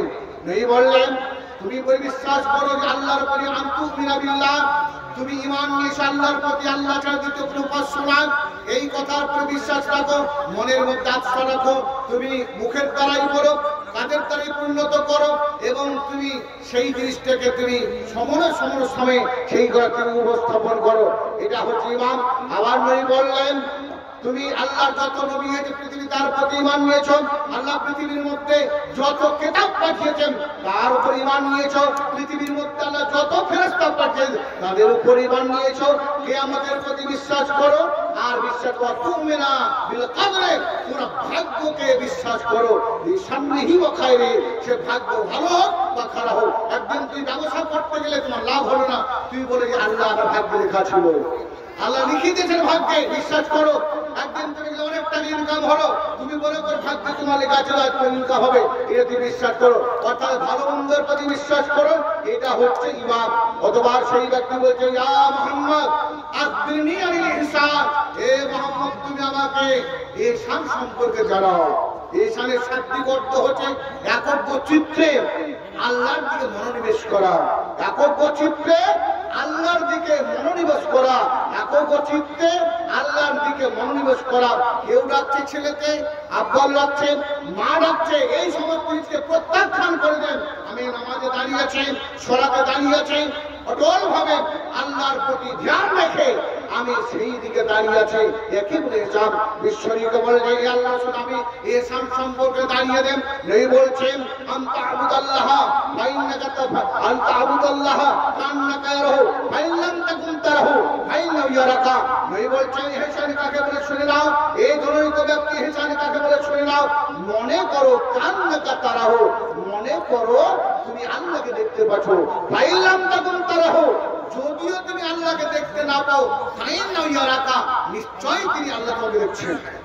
তুমি নামাজ পড়ছো, এমন ভাবে নামাজ পড়ো তুমি আল্লাহকে দেখছো, সামনে দাঁড়িয়ে আছো। মনে করো তুমি আল্লাহকে দেখছো, দাঁড়িয়ে আছো, যদিও তুমি আল্লাহকে দেখতে না পাও, তুমি মনে করবে যে নিশ্চিত ভাবে আল্লাহ আমাকে দেখছেন। আমি কিভাবে নামাজ পড়ছি, আমি কিভাবে যত রকমের সালাতের আরকান আছে, কিভাবে রুকুতে যাচ্ছি, কিভাবে সাজদা করছি, কিভাবে দাঁড়িয়ে আছি, কোথায় হাত দিয়েছি, কোথায় পর্যন্ত হাত তুলছি, সমস্ত জিনিস আল্লাহ দেখছে। একেবারে হিসাব। কতবার সেই ব্যক্তি প্রশ্ন করছে, ইয়া মুহাম্মদ আখবিরনি সাআ, মুহাম্মদ কিয়ামত কবে হবে, কিয়ামতের কেমন নিদর্শন হবে, কিয়ামত রাতে হবে না দিনে হবে, কিয়ামত আসবে গরুর আকৃতিতে না মানুষের আকৃতিতে না আমাদের মমতাজীর আকৃতিতে না আপনাদের এখানে যে আছে বাবুলাল মানেন না কি আছে আপনার মুখ্যমন্ত্রীকে, আপনাদের মুখ্যমন্ত্রীকে হিমন্ত সরেন, আপনাদের কাছে হিমন্ত সরেন গাড়ি ভিতরে আছে, এরকম আসবে কিয়ামত, কেমন আসবে কিয়ামত আপনাদের কাছে? এইরকম নবী জিজ্ঞাসা করছেন, নবী বলুন কিয়ামতের সম্পর্কে আপনি আমাদেরকে জানিয়ে দেন। নবী বলছেন মাল মাসউলু আনহা বিআলাম মিনাস সাইল, যে জিজ্ঞাসা করতে জিজ্ঞাসিত ব্যক্তির কে জিজ্ঞাসাকারী জিজ্ঞাসিত ব্যক্তির চাইতে, অতএব যে জিজ্ঞাসা করছে সে যাকে জিজ্ঞাসা করা হচ্ছে তার চাইতে বেশি জানে না।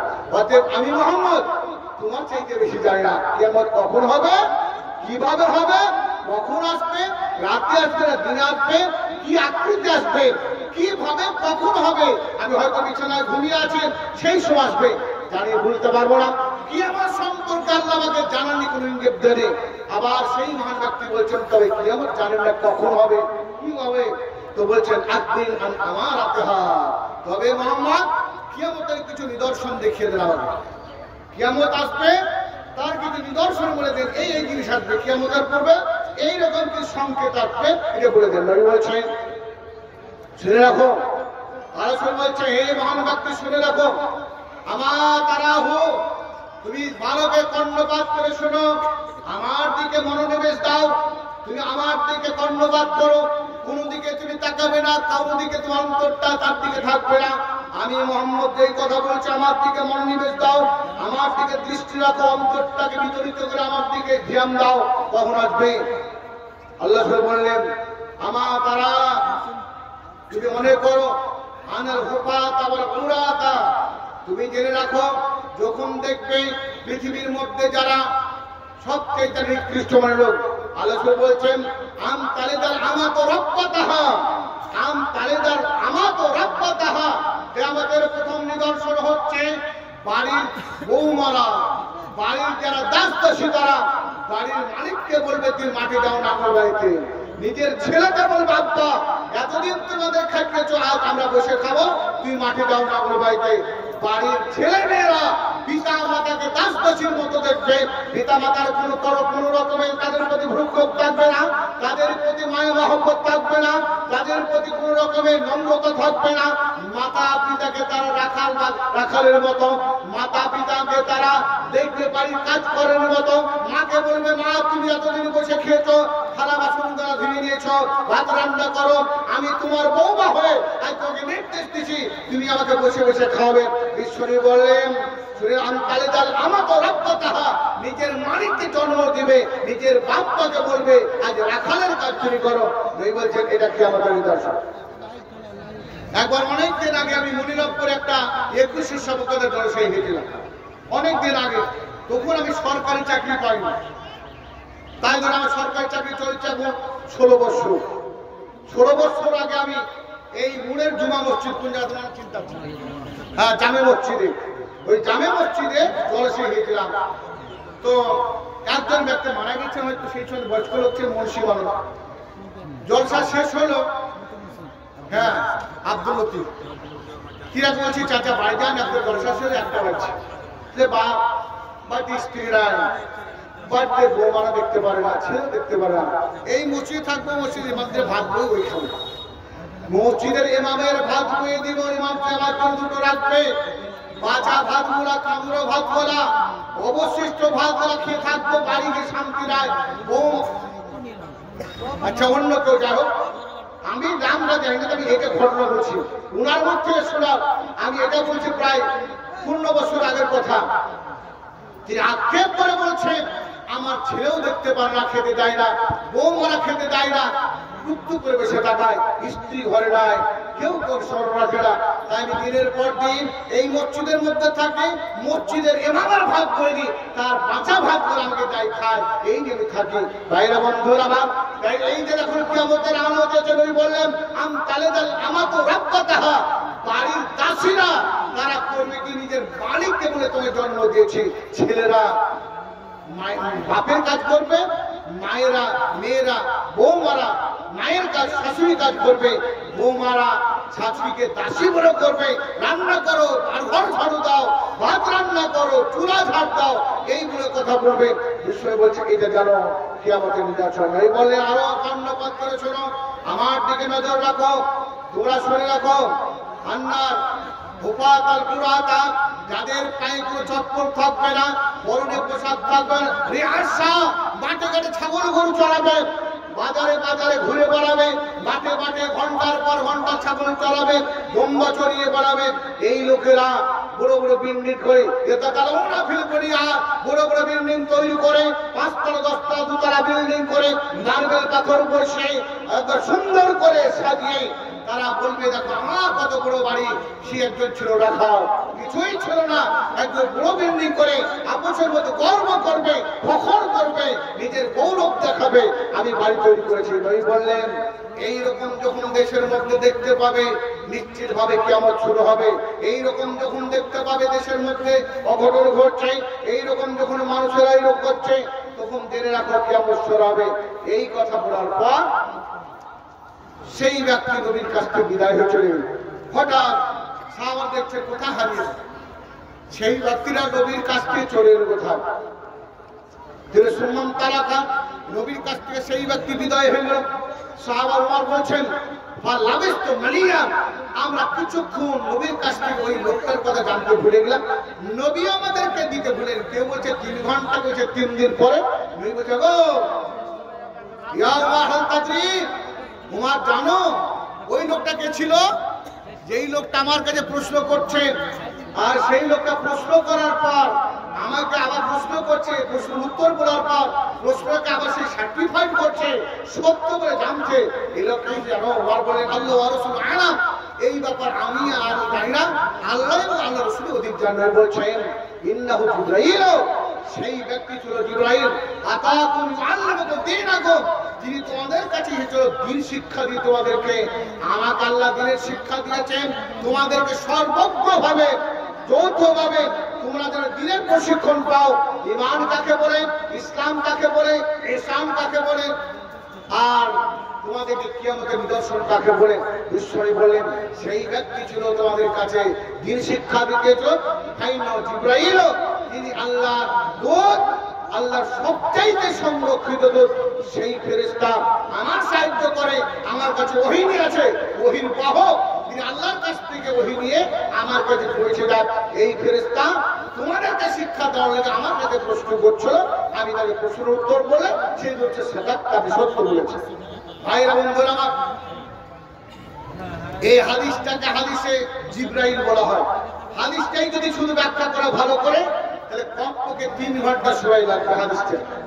আমি সংক্ষেপে বলে দিলাম, এবারও সহ কিছু বললাম। বিশ্বনবী এই হাদিসটাকে বলেছেন হাদিসে জিবরাইল। মুহাদ্দিসরা বলেছে হাদিসটাকে হাদিস সত্য ঈমান বলা হয়, এর ইমানের সত্য অংশ আছে। আর হাদিসটাকে আসাসুল হাদিস, যত পৃথিবী পৃথিবীর মধ্যে হাদিস আছে, যত হাদিস আছে সমস্ত হাদিসের এক জননী বলা হয়েছে। এই হাদিসটা সমস্ত হাদিসের উৎস। এই হাদিসের প্রতি যদি ঈমান রাখে, এই হাদিসের প্রতি যদি ঈমান রাখে, তার জন্য জান্নাত নিশ্চিত। এর মধ্যে ঈমানের সমস্ত জিনিস বলা আছে। ভাইরা বন্ধুরা আমার, আমরা যারা এই হাদিস থেকে কি শিক্ষা নিলাম? নবী বললেন, এই হাদিস শেষে বললেন, আমি তোমাদের কিয়ামতের কিছু নিদর্শন বললাম। সবচেয়ে কঠিন নিদর্শন হচ্ছে নিজের সন্তানাদিরা মাতা পিতাকে তারা দাস দাসীর মতো দেখবে। আজ দেখুন যাদের স্ত্রী মারা গেছে, তারা ছেলে মেয়ের কাছে, তারা বৌমার কাছে সঠিকভাবে খাবার পায় না। বাপ তাকিয়ে দেখছে, টুকটুক করে ছেলে আমার খাবার নিয়েছে, ছেলে বাপের প্রতি খেয়াল রাখে না। বৃদ্ধাশ্রমে খাচ্ছে, দেখে গিয়ে কোনো একটা আবদ্ধ রেখে বসে যাও, দাঁড়িয়ে দাও, কোথায় বাচ্চারা খাবে না। এই ব্যক্তিকে বাচ্চার খাবে, ঘুম হবে না। বৌমা বলছে তোমার আব্বাকে সঙ্গে যাও, খুব খুব করে কাটছে, ঘুম হয় না। তার মুখের জ্বালা করছে, ফুটা ধরছে রাত থেকে, সরিয়ে দাও। এইরকম জীবন আমাদের মধ্যে আসবে। জেনে রাখুন কিয়ামত আসছে, আর বেশি কোনো সময় নাই। কিয়ামত আসছে, আল্লাহ তাই বলেন, হে পৃথিবীর কাফিররা মুশরিকেরা শুনে রেখো, ফালিয়ামদুরুনা ইল্লা সাআতান তাআতিহুম বাগতাতা ফাকাদ জাআ আশরাতুহা। হে পৃথিবীর মানুষ, তারা অপেক্ষা করছে, কাফির মুশরিকেরা, আল্লাহর কিয়ামতের নিদর্শন, কিয়ামত তৎপশ্চাৎ হঠাৎ চলে আসুক। আল্লাহ রাসূল বলছেন, আল্লাহ স্বয়ং বলছেন, ফাকাদ জাআ আশরাতুহা, নিশ্চিতভাবে কিয়ামতের নিদর্শন এসে গেছে। তোমরা আর চিন্তা করো না। যদি কিয়ামতের ভয়ানক নিদর্শন এসে যায়, ফান্নালাহুম জাআতহুম যিকরাহুম, তাদের কাছে যখন কিয়ামতের নিদর্শন এসে যাবে, কি করে আল্লাহর বাণী তার উপদেশ গ্রহণ করবে? এবং তারা নীতি পাগল হয়ে যাবে। অতএব পাগল হওয়ার পূর্বে আল্লাহ বলছেন, নবী মুহাম্মদ সাল্লাল্লাহু আলাইহি ওয়াসাল্লাম বলছেন, হাদিসটা বর্ণনা করছেন আবু হুরায়রা, বিশ্বনবী বলছেন, বাদিউ বিল আমাল, হে পৃথিবীর মানুষ, তোমরা ভালো কাজে তৎপর হও। ফিতনা, এমন কিছু বিপর্যয় আছে, কিন্তু এই মুসলিম, যেমন ঘুটঘুটে কুৎসিত সেই টুকরো টুকরো বিচ্ছিন্ন রাতের মতো আকাশে যেমন মেঘ বিচ্ছিন্ন হয়ে থাকে, কখনো আকাশের চন্দ্রকে, কখনো আকাশে সূর্যের তাপটাকে ঢেকে দেয়, অন্ধকার হয়ে যায়। রাতের চন্দ্রিমা যেমন চন্দ্রটাকে মেঘে মালাই ঢেকে দেয়, তোমাদের কাছে সেই রকম ঘুটঘুটে বৃষ্টি, সেই রকম তোমাদের কাছে চক্র চক্র হয়ে কিছু ঘুটঘুটে ফিতনা আসছে তোমাদের মধ্যে। নবী বলছে, ইন্নী আরা মা লা তারাউনা, আমি যা দেখতে পাচ্ছি তোমরা দেখতে পাও না। এই আমার সাহাবারা, বিশ্বনবী কোন একটা জিহাদ থেকে ফিরে আসছে, মদিনায় ঢোকার পরে বলছে, একটা উঁচু বাড়িতে, এটা ছাদের উপরে বসে বলছেন, এই আমার সাহাবারা, ইন্নী আরা, আমি দেখতে পাচ্ছি, তাকাও ফিতনা ফিলালে বুঝি, তখন তোমাদের বাড়ির ফুটো দিয়ে, তোমাদের বাড়ির ছিদ্র দিয়ে মনে হচ্ছে বৃষ্টির নাই ফেতনা ঢুকছে, বিপর্যয় ঢুকছে। আমি দেখতে পাচ্ছি, তোমরা দেখতে পাচ্ছ, আমি দেখতে পাচ্ছি, তোমরা দেখতে পাচ্ছ, তোমরা দেখতে পাও না। নবী বললেন, এইরকম ঘুটঘুটে আঁধারের সময় তোমরা আর কিছু কর্ম করতে পাবে না, নামাজ পড়ার সুযোগ পাবে না, দান করার সুযোগ পাবে না। বাদিউ বিল আমাল, তোমরা কর্ম করতে, সৎ কাজ করতে তৎপর হও। তুমি ঘুমালে সন্ধ্যায়, ইসফিরু কাফিরান ইউসি মুমিনান ওয়া ইসফিরু কাফিরান, তুমি ঘুমালে সন্ধ্যার সময় মুমিন অবস্থায় নামাজ পড়েছো, ঈশান নামাজ পড়লে, পড়ার পর আলোচনা, এই যে আওয়াজটা ফেরা শেখা, যখন তুমি বিছানায় যাবে শুতে, তারপর তুমি নিজের ডান গালটাকে ডান হাতের তালুর উপর রাখো, রেখে বল, আল্লাহুম্মা কিনি আযাবাকা ইয়াওমা তাবআসু ইবাদাকা, এই উপরে ঘুমিয়ে দাও। দেখবে কি বিগত তুমি যে কাজ করেছো, তোমার সমস্ত কাজের ফলাফল সবকে জানতে পারবে। এইভাবে তুমি ঘুমিয়ে যাবে, তুমি জানতে পারবে না তোমার কাছে ফেতনা আসছে, তোমার বাড়িতে ফেতনা ঢুকবে। এই ফেতনা তোমার ছেলেকে ধরবে বা স্ত্রীকে ধরবে, তোমাকে ধরবে, মনের মধ্যে ঢুকবে, সন্তানের মধ্যে ঢুকবে, বাড়ির মধ্যে ঢুকবে। যেমন পূর্ব দিকতে সূর্য যখন প্রথমে উদিত হয়, দেখবেন বাড়ি যদি ছিদ্র থাকে, ছিদ্রের ভিতর দিয়ে সেই সূর্যের কিরণ যখন পড়বে, যে কিরণের সাথে ছোট ছোট অনুপ্রমাণু পর্যন্ত বাড়ির মতো ভেসে বেড়ায়। বলছে এইরকম তোমাদের বাড়িতে ফেতনা ঢুকতে দেখতে পাচ্ছি। তুমি সন্ধ্যায় শুনে মুমিন হয়ে, সকালে উঠছো কাফের হয়ে। এইরকম দিন আসার আগে তোমরা তৎপর হও, আমল ভালো করো। কেমন আমল করো? যে আমলের বিনিময়ে তোমার পরকালটা সাধিত হবে, পরকাল তোমার সুখী হবে, তুমি আল্লাহর কাছে রিজক দিতে পাবে, আল্লাহর কাছে বিপদ থেকে বেঁচে যাবে। তুমি কর্ম করো, ভালো করো, বিশ্বনবী জনাবে মুহাম্মদুর রাসূলুল্লাহ সাল্লাল্লাহু আলাইহি ওয়াসাল্লাম আবু হুরায়রা বলেন হে পৃথিবীর মানুষ শুনে রাখো ওয়ান আবি হুরায়রা রাদিয়াল্লাহু তাআলা আনহু قال رسول الله صلى الله عليه وسلم يوم يصبح العباد বিশ্বনবী বলেন এমন কোন সকাল নাই আমার মুমিন বান্দারা সকাল বেলায় ঘুম থেকে ওঠে কেউ ফজরের নামাজ পড়তে যাবে কেউ তাহাজ্জুদের নামাজ পড়ে ওই মসজিদের মধ্যে বসে বসে আল্লাহ ধ্যান করছে এই রকম দিনায় আতাহু মালাকানে আসমান থেকে দুজন ফেরেশতা নেমেছে পৃথিবীতে ইয়াকুল আহাদুহুমা তাদের মধ্যে একজন বলবে ইয়া রাব্বি বলে আল্লাহুম্মা আতিহি মুনফিকান খালাফান এই আল্লাহ এই ব্যক্তি আজ এই জায়গাতে মনিরামপুরে বাস করে 1 নম্বর জামে মসজিদের পরে বাস করে মসজিদের জলসায় তোমার পথে 5000 টাকা 10000 টাকা দিল আল্লাহ এই ব্যক্তি দান করে চলে যাচ্ছে দুনিয়া থেকে এর সন্তান আছে ছেলে আছে বিবি আছে আল্লাহ তার ছেলে বিবি বাচ্চাকে ধনবান তৈরি করে দাও ঐতিহ্যপূর্ণ করে দাও মালদার তৈরি করে দাও আর একজন ফেরকাল আখার দ্বিতীয় ফেরেশতা বলবে আল্লাহুম্মা আমসিক তালাফান আল্লাহ এই ব্যক্তিকে তুমি পৃথিবীর মধ্যে বখিল আছে কৃপণ আছে এই ব্যক্তি যখন মারা যাবে সন্তানের যারা অসহায় হয়ে যায় পরের দাঁড়িয়ে হাত পেতে বেড়ায় আল্লাহ তুমি এর মালকে বিনষ্ট করে দাও সন্তান আদি তার করে গরিব অবস্থায় জীবন কাটে এই ব্যক্তি কৃপণ হয়ে জীবনদের কাটিয়েছে ভাইরা বন্ধুরা ফেরেশতারা আল্লাহর কাছে বলবে যেই ফেরেশতা নিষ্পাপ যাদের বিবি নাই বাচ্চা নাই খাওয়া নাই পড়া নাই নিন্দা নাই তন্দা নাই পেশাব নাই পায়খানা নাই এই সমস্ত নিষ্পাপ ফেরেশতারা যারা আল্লাহর জ্যোতি থেকে তৈরি আল্লাহর কাছে প্রার্থনা করবে এদের দোয়া আল্লাহ কবুল করবেন না নিশ্চিত কবুল করবেন যারা মনিরামপুরে বাস করছেন যারা ঐতিহ্যপূর্ণ ব্যক্তি যারা মালদার ব্যক্তি যারা সম্পদ নিয়ে জীবনে বাস করছেন সতর্ক হয়ে যান আল্লাহর পথে বিসর্জন নিজের মালকে আল্লাহর পথে বর্জন নবী বলছেন বিশ্বনবী বলছেন আজকে হাদিসে পড়ালাম সহিহ বুখারী 2য় খণ্ড আজকে পড়ান রাসূল বলছেন এই পৃথিবী আসলে লা ইয়াগজুহা ইয়াদুহু আল্লাহর হাত কখনো খালি হয় না বলা আল্লাহর হাত ভর্তি আছে কবে থেকে ইয়াউমা খালাকাস সামাওয়াতি ওয়াল আরদ যেই দিন আল্লাহ আসমান জমি তৈরি করে সেই দিন থেকে আল্লাহর হাত ভর্তি আছে আল্লাহ যা কিছু খরচ করে আল্লাহর হাত কখনোই খালি হয় না যারা দানি দান করবে এই দানি ব্যক্তিরা মনে করছে যে 10000 টাকা পকেট থেকে বের করে আমি মনিরামপুরের মসজিদে দিলাম 10000 টাকা আমার পকেট থেকে কমে গেল আপনি দেখবেন এই 10000 টাকা কাল সকাল হতে হতে আল্লাহ আপনাকে পৌঁছে দেবে কোথাও আপনি একজন মালদার তৈরি হবেন আল্লাহ বলেছেন আনফি কুরফাক আলাই তুমি খরচ করো আমার পথে আমি তোমার পথে খরচ করব আল্লাহ বলেছে আমার খরচ আলাদা তোমাদের খরচ আলাদা তোমাদের খরচ করতে মনটা কাটবে আমার খরচ করতে আমি তৃপ্তি পাই আনন্দ পাই উৎফুল্লিত হয় আমি ফ্রেশারদের ফ্রেশারকে বলে আমার বান্দা আমার পথে খরচ করছে আমার মসজিদ তৈরি করছে অতএব তোমরা জেনে রাখো আমি তাদেরকে অর্থ দিয়ে সমর্থ দিয়ে বাড়িঘর দিয়ে সন্তান দিয়ে সমর্থ করছি আমি তাদের প্রতি খরচ করব আল্লাহ আমাকে দেবেন আমরা যদি আল্লাহর পথে দিই আমরা আল্লাহ বলছেন এই ঘরে যা মানো হে ইমানদার তোমরা আমাকে সাহায্য করো আমি তোমাদেরকে সাহায্য করব অসাব্বিত আকদামাক আর তোমরা এই সাহায্যের পথে নিজের পা দুখানাকে তোমরা অটল রাখো পদস্খলন দ্বারা হয়ে যায় আসুন ভাইরা আমি ইঙ্গিত পেলাম আমি এই যে কথা নিয়ে আলোচনা করছিলাম আমি সকাল পর্যন্ত আলোচনা করি আশা করছি বিষয়টা শেষ হবে না তা আমার সময় কিন্তু বসে আছে 10:30 কটা বাজছে আমার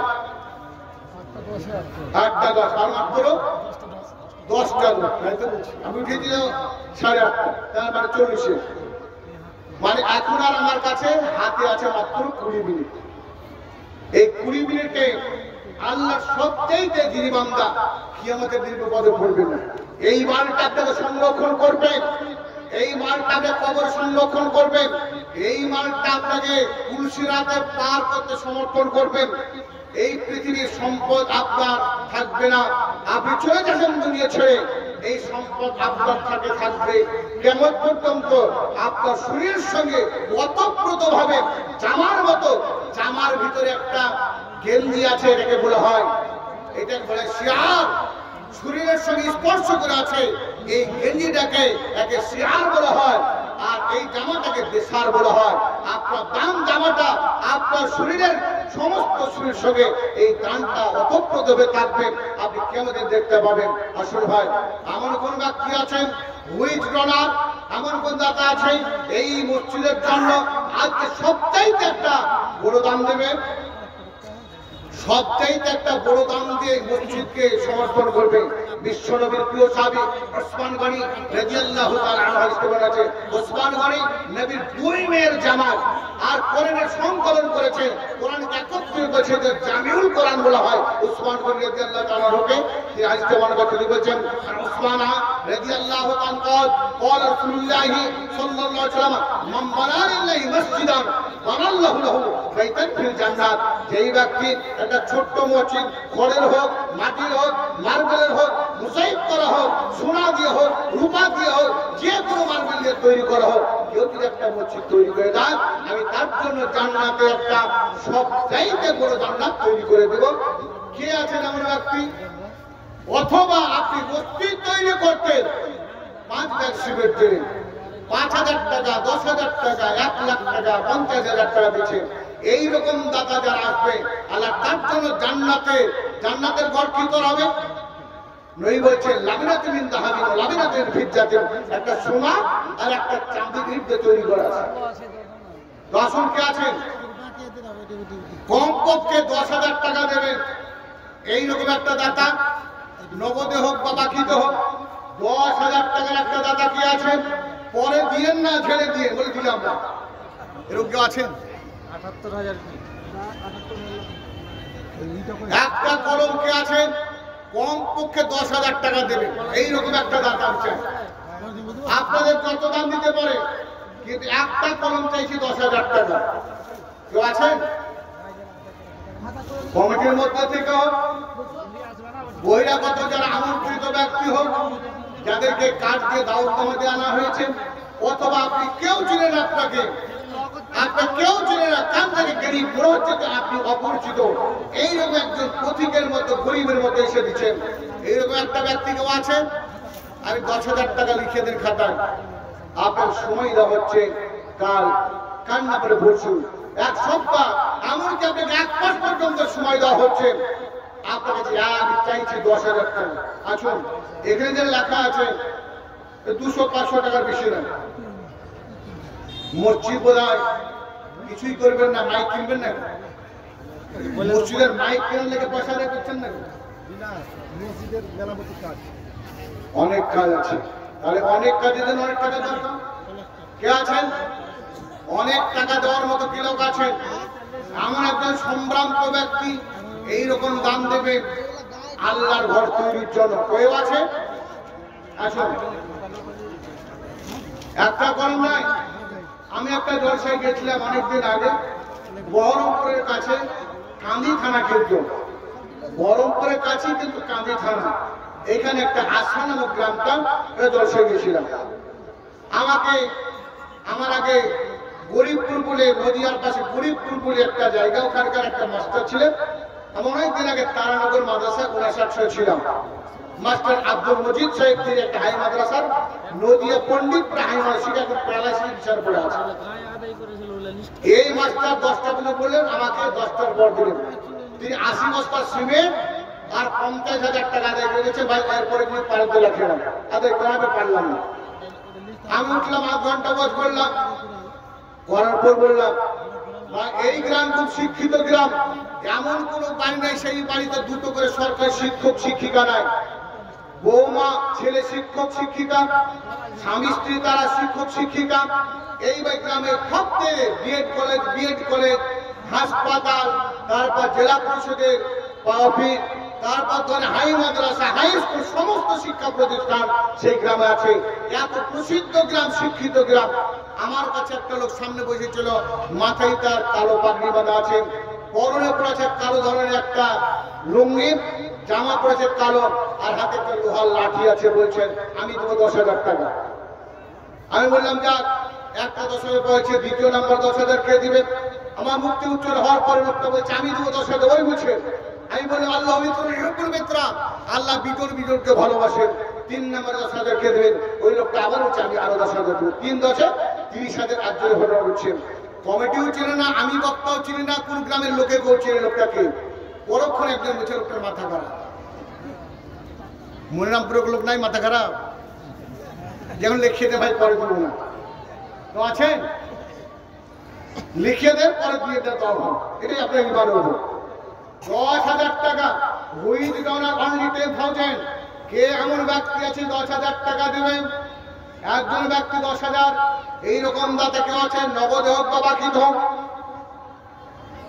আপনি নগদে দিতে পারেন, বাকিতে জ্বর সর্বটি সে পয়সা উঠে বা আপনি যে বই দেবেন। 10,000 টাকা কেউ আছেন দেওয়ার মতো? একজন ব্যক্তি আসুন। আজ যদি এক আলোচনা হচ্ছেন যেই ব্যক্তি সর্বপ্রথম ভালো কাজের উৎস করবেন, আর জলসাতে সন্ধ্যা থেকে নিয়ে সকাল পর্যন্ত যা আদায় হবে 10 টাকা দে 5 টাকা দে, এই টাকারও নাকি তার খাতায় একটা লেখা হবে।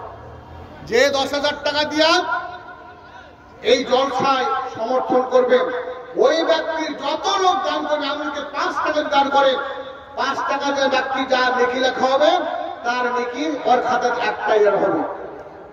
এইরকম দান কেউ নিতে পারবেন? আছেন কোন দাতা? নাই, কেউ নাই। জলসা কমিটিকে সেক্রেটারি, সভাপতি, ক্যাশিয়ার কেউ আছেন? মসজিদের সেক্রেটারি কে আছেন? কে সেক্রেটারি? কই? সভাপতি মসজিদের জলসাল্লাহ, মসজিদের সভাপতি, মসজিদের ক্যাশিয়ার, মসজিদের সেক্রেটারি, এই 3 জন লোককে, মসজিদের ক্যাশিয়ার, মসজিদের সভাপতি, মসজিদের সেক্রেটারি, এই 3টা লোককে আছেন। হয়ে গেছে? ওর আগে থাক দিয়ে গেছে। আমি গরিব মানুষ, আমাকে দিবে না কিছু, 5 টাকা দেবে কমপক্ষে। আর কি আছে ভাই? সেক্রেটারি সভা হয়েছে, এই টাকাগুলো দিল। গ্যাসের মানে মেলা টাকা মানে, তো এই টাকাগুলো দিয়ে দিল। আছেন কেউ? 10,000 টাকা বেশি হয়ে গেছে নাকি? দেখবে ট্রেনেও আছে, বই বিক্রি করে, কলম বিক্রি করে, বলবে এই কলমটা দোকানে কিনতেন 10 টাকা, কিন্তু আমরা 5 টাকা নিয়েছি। তা আমি আপনাদের 10 থেকে 5 মাইনাস করে দেব, 10,000 থেকে 5 মাইনাস করে 5,000। 5,000 দেবেন কেউ? 5,000 টাকার দাতা একজন কেউ আছেন? বেশি চাই একজন। কোন একজন আল্লাহর বান্দা আছেন 5,000 টাকা দেবেন? 5,000 টাকার দাতা কেউ আছেন মনিরামপুরে? মনিরামপুর ওপর নিচু আশেপাশে যত গ্রাম আছে, মনিরামপুর অনেকদিন আগে এসেছি, এখন রাস্তায় চিনতে পারছি না, চার্জ কি দিয়ে ঢুকেছে, কোন দিকে খুঁজে পাচ্ছি না রাস্তা। শেষ পর্যন্ত এখানে ঢুকে আবার বলছে রাস্তা হচ্ছে দিক ঘুরে যান, গাড়ি দিয়ে ঘুরে যাওয়ার দিক দিয়ে। এই গ্রামে 5,000 টাকা দেওয়ার একটা মানুষ নাই। যারা ব্যবসায়িক আছেন, যাদের জমি জায়গা আছে, যারা মাস্টার আছেন, যারা সরকারি বেতন পেয়ে সংসার চালায়, এইরকম লোকেরা, যারা জমি জায়গা কৃষি চাষ করে, এদের নাই একটা 5,000 কলম নাই। এবার যাক, আমার কাছে যা এসেছে মাশাআল্লাহ, কত আছে ভাই? 2, 3, 4, 2,000 রেস মেরা, মাশাআল্লাহ, জাযাকাল্লাহ হাইয়াকাল্লাহ। আমার বোন রেশমিরা বিবি, তিনি দিয়েছেন 2,000 টাকা। 2,000 টাকা দান করছেন রেশমিরা বিবি। একটা মেয়ে ছিলেন, বলে যত বড় বাবু স্ত্রীদের কাছে কাবু, যতই বড় বাবু হোক, যতই বড় প্রফেসর হোক, যতই বড় নেতা হোক, স্ত্রীদের কাছে বলবে তোমার নাম জানাবে, আমার কাছে এসো। এটা হচ্ছে বিবিদের কাছে কাবু করা। এখানে মেয়ে ছেলের কাছে ফেল করে গেল রেশমিরা বিবি, তিনি 2,000 টাকা দিয়েছেন। আর আপনাদের মধ্যে আগে দিয়েছেন বুঝতে পারলাম, কিন্তু এইরকম একটা দান কমপক্ষে 1,000 টাকা দিয়ে আসছে, আমার টাকা নাই ভাই, 1,000 দিচ্ছি। যাও মাশাআল্লাহ, আমার বোন রেশমিরা বিবি 2,000 টাকা মাশাআল্লাহ। রব্বানা আতিনা ফিদ দুনিয়া হাসানাতাও ওয়া ফিল আখিরাতি হাসানাতাও ওয়া কিনা আযাবান্নার। তোমারই রহস্য আল্লাহ কে বুঝিতে পারে, কোথা ছিল বন্দি দাগ কোন ঝুপে ঝাড়ে, সবার আশেপাশে ছিল দাগহেতা, দানের মাধ্যমে দেখাইল উদারতা, পরিমাণ 2,000 টাকা দিল দান, এই দান বাম হাতে আছে বিদ্যমান। মসজিদ জামানাবো বলে বড় আশা ছিল, জান প্রাণ করে 2,000 টাকা দিল। আমি দুয়া করিতেছি জীবনেরও কারণ, জানবো তাহাকে তুমি সুখেরই জীবন, হায়াত দ্বারা তুমি তারও করিও, দিবানিশি তাকে তুমি স্মরণে রাখিও, চলনে ফিরনে আর শয়নে স্বপনে, আর যদি হয় ভুল আদানে প্রদানে সব ভুল সংশোধন তুমি করে দিও, জীবনের মেরুদণ্ড কবি না ভাঙিও, বন্ধু বান্ধবের সঙ্গে ভালোবাসা দিও, আত্মীয় স্বজনকে তুমি সুখেতে রাখিও, স্বামীর সঙ্গে যে তার রেখো সদা মিল, তোমারই কাছে যে আল্লাহ রাখিব আপিল। রব্বানা তাকাব্বাল মিন্না ইন্নাকা আনতাস সামিউল আলিম। আমিন আল্লাহুম্মা আমিন। নাজির হোসেন কোনটা? ওই নাজির হোসেন। ও ভাই নাজির ভাই, নজির লিখে যান। ওই নাজির কোনটা? ওই নাজির